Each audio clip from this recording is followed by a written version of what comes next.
사랑하고 존경하는 성도 여러분, 할렐루야 찬양대 대원 여러분, 오늘도 하나님께 예배를 드리면서 주님의 음성을 듣는 우리 모두가 되시기를 주님의 이름으로 축원합니다. 조지 메이슨 대학의 듀모스 교수는 먹거리를 다룬 책을 출간했는데요, 2021년도에 내일은 못 먹을지도 몰라 라는 책을 출간했습니다. 13가지 농업, 축업, 수산물들이 책에서 다루고 있는데요, 사과, 아보카도, 바나나, 보리, 체리, 병아리콩, 초콜릿, 커피, 연어 등 생선, 꿀, 땅콩, 감자, 포도 등이 그것입니다. 지금 우리의 식탁을 풍성하게 해주고 행복감을 키워주며 피와 살을 찌우게 해주는 이들 먹을거리들을 우리가 수십 년 후에도 그대로 먹을 수 있을지 보장은 없다라는 그러한 내용이 담겨져 있습니다. 그때 당시에 2021년도에 통계를 보면 2050년을 기점으로 바나나 생산량은 80% 이상 감소하고요, 초콜릿 주 원료인 카카오의 나무는 10%만 남게 될 것이라고 합니다. 커피와 어패류의 생산량도 절반으로 줄어들고 감자는 25%가 멸종한다고 합니다. 땅콩은 아예 존재 자체가 사라질 수 있다고 합니다. 표면적 이유는 해수면 상승, 담수 부족, 대기오염, 기상이변, 포식자 및 질병에 대한 취약성 증가 등 다양하지만 그 근본 원인은 하나라고 합니다. 바로 기후변화라고 합니다. 기후변화로 인하여 우리의 식탁을 풍성하게 해주고 행복감을 키워주는 먹을거리가 점점 사라진다라고 교수님은 책에서 증언하고 있습니다. 사랑하는 성도 여러분, 하지만 어떠한 환경에도 하나님의 말씀은 사라지지가 않습니다. 하나님의 말씀은 영원합니다. 하나님의 말씀은 우리의 식탁을 풍성하게 해주시고 믿음이 성장하게 해주시고 행복을 주시고 능력이 나타나게 하고 기적이 나타나게 합니다. 오늘도 말씀으로 인하여 축복을 누리시기를 주님의 이름으로 축원합니다. 오늘 말씀을 보면 바울 일행은 기도하는 곳으로 가다가 점치는 귀신 들린 여종을 만나게 됩니다. 그녀는 바울이 복음을 전하는 귀한 종임을 알아보고 쫓아다니며 소리를 지릅니다. 이에 바울은 그녀에게서 귀신을 쫓아내고 고쳐 주었습니다. 하지만 여종의 주인들은 바울로 인하여 여종이 점치는 것으로 얻는 수익이 끊어지자 바울을 고소하게 됩니다. 백성을 현혹하며 로마를 해하는 이상한 풍속을 전하는 사람으로 모함을 해서 이들을 고소한 것입니다. 그래서 결국 바울과 실라는요, 빌립보 관원들에 의해서 매를 맞고 옥에 갇히게 되었습니다. 하지만 바울과 실라는 이유 없는 매를 맞고 감옥에 갇혔음에도 불구하고 하나님을 찬양하고 기도하였습니다. 이러한 바울의 신앙의 모습으로 말미암아 하나님의 초자연적인 역사가 일어나게 된 것입니다. 하나님의 역사로 말미암아 감옥문이 열리게 되고요, 바울과 실라의 발에 채워진 착고가 열리게 된 것입니다. 구체적으로 좀 더 살펴보면 오늘 본문 말씀을 통하여 은혜를 나누고자 하는 말씀은, 첫 번째 말씀은 하나님에 대한 지식이 하나님에 대한 믿음이 아니다라는 거예요. 하나님을 아는 지식이 하나님에 대한 믿음이 아니다라는 것. 본문 17절 말씀을 보면 빌립보에 점치는 귀신 들린 여종은 바울의 일행을 향해 지극히 높은 하나님의 종으로 구원의 길을 전하는 자라고 말을 합니다. 성도 여러분, 놀랍지 않습니까?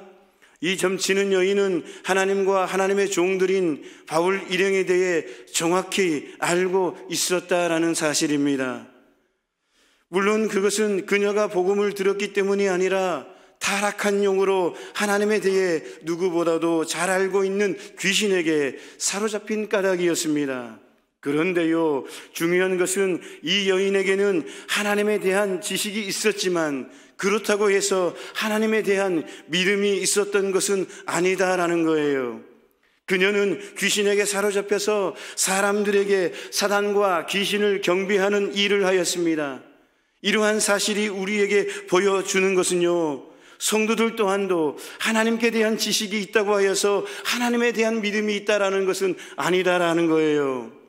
우리는 흔히 하나님께 대한 지식이 많으면 하나님께 대한 믿음도 크다라고 생각하기가 쉽습니다. 하지만 사실은 그렇지 않다라는 거예요. 하나님께 대한 지식이 아무리 많아도 믿음은 전혀 없을 수가 있다라는 거예요. 성경은 많이 알지만, 지식으로 많이 알지만 믿음이 전혀 없을 수가 있다라는 거예요. 여러분, 굉장히 중요한 말씀입니다. 이단을 생각해 보면요, 그 이단들은 어떻습니까? 하나님의 말씀에 대한 지식이 얼마나 많습니까? 이단들 가운데에는 하나님의 말씀에 대해 문자와 어구까지 정확히 알고 있는 사람들이 많습니다. 우리가 그들과 대화하면 어때요? 상대가 안 될 정도로 하나님의 말씀에 대한 지식이 탁월합니다. 그러나 그들은 하나님을 믿지 않습니다. 마치 사단과 같습니다. 사단은 하나님을 경외하지 않지만 말씀으로 하와를 유혹하여 타락하게 하고요, 또 예수님마저 유혹할 만큼 하나님의 말씀에 대한 지식이 탁월합니다. 그러므로 하나님과 성경에 대한 지식이 많다고 하여서 자랑하거나 교만해서는 안 된다라는 것입니다. 하나님께 대한 지식 이전에 믿음이 있어야 될 줄로 믿습니다. 구원 얻는 것은 지식으로가 아니라 믿음인 줄로 믿습니다. 지식이 아무리 많아도 믿음이 없으면 그것은 아무것도 아닌 허무한 것입니다. 또한 믿음이 없는 지식은요, 사단이나 귀신 또는 이단들의 지식과 같이 도리어 하나님을 대적하는 도구로 전락할 수가 있다라는 거예요. 하나님의 말씀으로 우리가 말씀을 통해서 믿음이 자라지 않으면요, 하나님을 대적할 수가 있는 거예요. 교회의 권위에 대적할 수가 있는 거예요. 하나님의 말씀을 지식으로만 받으면요, 그 지식으로만 머물면요, 믿음이 자라지 않으면요, 하나님을 대적할 수가 있다라는 거예요. 아니, 성경이 그런 말씀이 어디가 있냐고. 대적할 수가 있다라는 거예요. 그래서 우리들 모습 가운데에 하나님을 부끄럽게 할 때가 있다라는 거예요. 지식이 아무리 많아도 오히려 믿음이 없으면 아무것도 아니고 하나님을 부끄럽게 하고 성령 회방죄가 되고 복음을 막게 된다라는 거예요. 우리를 통해서 시험 들어요. 복음이 들어가지가 않다라는 거예요. 아무리 하나님의 말씀을 증거해도, 하나님의 말씀을 증언해도 그 안에 믿음이 없으면 우리의 행실을 통해서, 우리의 모습을 통해서 복음이 증언되지가 않은 거예요. 그래서 하나님을 부끄럽게 하고 교회를 부끄럽게 하고 신실한 주의 종들을 부끄럽게 하고 신실한 하나님의 사람들을 부끄럽게 하는 거예요. 하지만 그럼에도 불구하고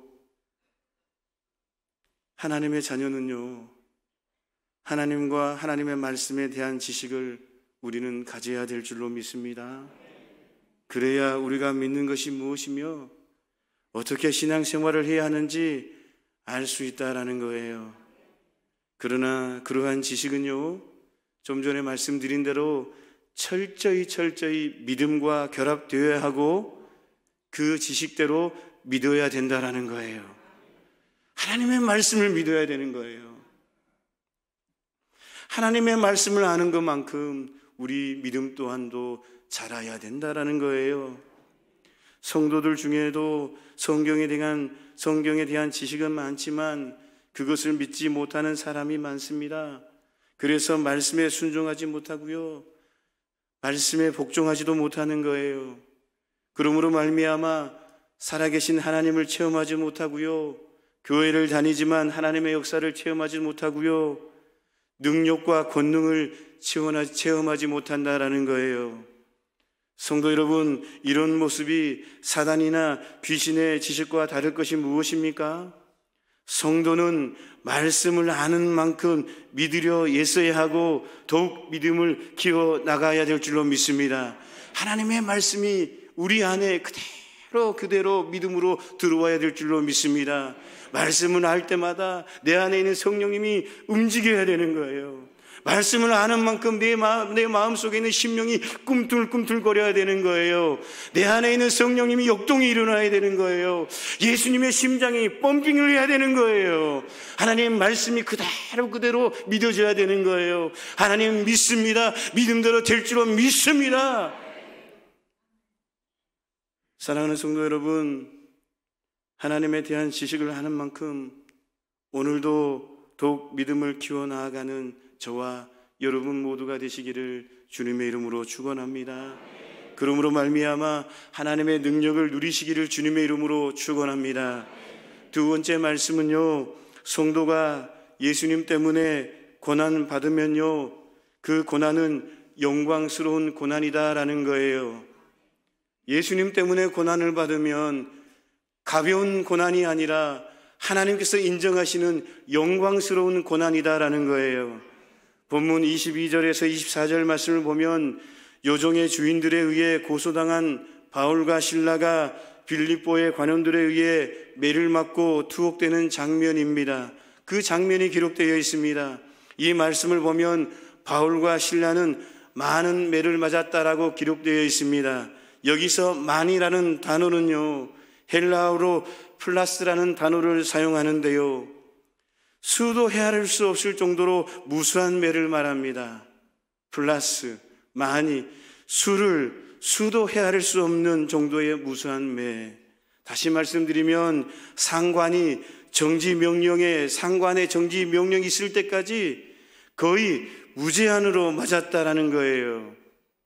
바울과 실라는 죽음 직전까지 매를 맞은 거예요. 그 후에 지하 감옥에 갇혔는데요, 바른 구멍이 2개 난 넓은 나무 형틀에 매여 있게 되었습니다. 이 형틀은 가랑이가 찢어질 정도로 다리를 벌려야만 착고가 채워지는 거예요. 얼마나 고통이 있겠습니까? 여러분, 우리가 운동을 하기 위해서, 스트레칭 하기 위해서 다리를 벌릴 때에 얼마나 다리가 당기고 아픕니까? 이것은 아무것도 비교할 수가 없는 거예요. 가랑이가 찢어질 정도로 원어 해석을 해보면 이 착고는 다리를 벌려서 가랑이가 찢어질 정도로 오는 그러한 고통입니다. 그 고통을 착고를 착용할 때에 계속해서 고통이 오는 거예요. 그런 고통을 바울과 실라가 겪게 되었다라는 것입니다. 성도 여러분, 바울과 실라는 무엇 때문에 이런 고난을 당했습니까? 바로 우리 구주되신 예수님 때문입니다. 예수님의 증언으로 복음을 전하다가 매맞고 큰 고난을 당한 것입니다. 인간적으로 보면 이런 고난이 얼마나 억울한 고난입니까? 하지만 소망의 눈으로 보면 그것은 지극히 영광스러운 고난인 것입니다. 왜 그렇습니까? 바로 예수님을 대신한 고난이기 때문입니다. 우리 예수님은요, 저와 여러분을 위해 큰 매를 맞고 수모를 당하시고 십자가에서 피를 흘리시고 머리에 가시관을 쓰시고 옆구리에 창에 찔리시고 죽음의 고통을 대신 받으셨습니다. 하지만 하나님은 그러한 예수님을 높이사 지극히 영광스럽게 하셨습니다. 그러기에 우리가 예수님의 복음을 위해 예수님을 대신하여 고난을 당한다면 우리 하나님께서는 예수님을 영광스럽게 하셨듯이 우리 또한 높이시어 영광스럽게 하실 줄로 믿습니다. 바울은 이렇게 말합니다. 로마서 8장 17절 18절 말씀에 우리가 그와 함께 영광을 받기 위하여 고난도 함께 받아야 할 것이니라. 생각하건대 현재의 고난은 장차 우리에게 나타날 영광과 비교할 수 없도다. 바울은 이렇게 말합니다. 우리가 예수님을 위해 당하는 고난은요, 영광스러운 고난입니다. 예수님으로 인해 우리가 당하는 고난이 크면 클수록 영광도 클 줄로 믿습니다. 그러므로 성도 여러분, 우리가 주님의 일을 하다가 오해받고 멸시받고 고난당할 때에 도리어 감사하게 여기시고 예수님이 당하실 고난을 내가 대신 받는 일이기에 영광스럽게 여기시기를 바랍니다. 이러한 고난이 하늘의 상급을 더욱 풍성하게 쌓아놓는 일이라는 사실을 알고 기쁘게 주님 대신 고난받으시는 저와 여러분 되시기를 주님의 이름으로 축원합니다. 이러한 신앙의 모습이 예수님을 따르는 제자의 모습인 줄로 믿습니다. 마지막으로 고난 중에 기도와 찬송은 하나님의 기적을 부르는 소리다라는 거예요. 고난 중에, 절망 중에 하나님께 기도하면 하나님의 기적을 부르는 거다. 고난 중에 하나님을 찬양하고 경배하면 하나님의 기적을 부르는 소리이다. 본문 25절 말씀을 보면 바울과 실라가 무수히 매를 맞고 죽음 직전까지 매를 맞아 감옥에 갇혔지만 그럼에도 불구하고 밤중에 하나님께 기도하고 찬송하였습니다. 지금 바울과 실라가 처한 형편이 어떻습니까? 매를 맞고 빌립보의 깊은 감옥, 지하 감옥에 갇혔습니다. 햇빛도 들어오지 않는 암흑 같은 지하 감옥에서 매를 맞은 곳에서 피가 흘렀을 것입니다. 두 발은 착고에 채워졌기 때문에 그 고통은 이루 말할 수가 없었을 것입니다. 그럼에도 불구하고 바울과 실라는 밤중에 기도하고 찬송했습니다. 하나님께 기도했습니다. 하나님을 찬양했습니다. 그 고통 가운데서도, 그 고난 가운데서도, 그 아픔 가운데서도 하나님께 기도했습니다. 하나님을 찬양했습니다. 자신들을 예수님 대신 고난을 당하게 하신 일에 하나님께 감사하고 주님께서 구원해 주시기를 간구했을 것입니다. 그리고 예수님으로 말미암은 능욕과 고난을 기뻐하며 진심으로 찬송했습니다.